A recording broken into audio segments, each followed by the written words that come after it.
A little over 2 years ago, Hurricane Ian swept through southwest Florida, covering the island of Sanibel in storm surge, not only causing damage, but turning freshwater ecosystems into saltwater ones. Now, just a couple months ago, we've had Helene and Milton now doing the same thing. But what does that mean for the long term of Sanibel? I'm Fox 4 meteorologist Andrew Shipley, and I spoke to the Sanibel Captiva Conservation Foundation about just that. The last real storm surge event, which wasn't even as bad as Hurricane Ian, was in 1947. And now the island of Sanibel has been covered in salty storm surge not once, but 4 times in the last 2 years.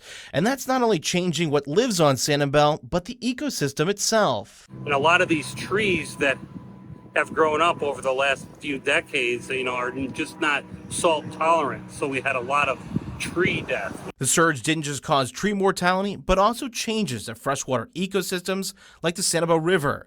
After Ian, it took nearly 2 years of rainfall before it returned to a freshwater state.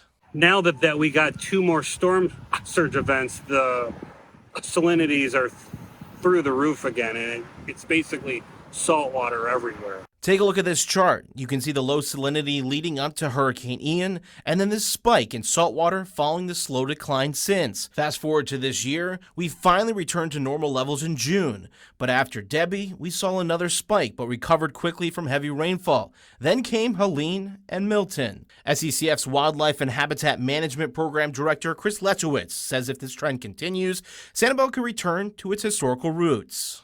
Well, if this trend keeps going, what we're going to end up with is what Sanibel was historically, mostly a grassland. Like if you were here prior to 1960, a lot of the island was actually grass.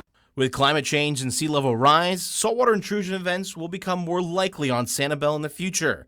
Lesowich says that this means that species that rely on fresh water are going to have a hard time. It is possible that some animals that do better in brackish water may extend their ranges here on the island, and the ones that need pure fresh water might not make it. On Sanibel, meteorologist Andrew Shipley, Fox 4.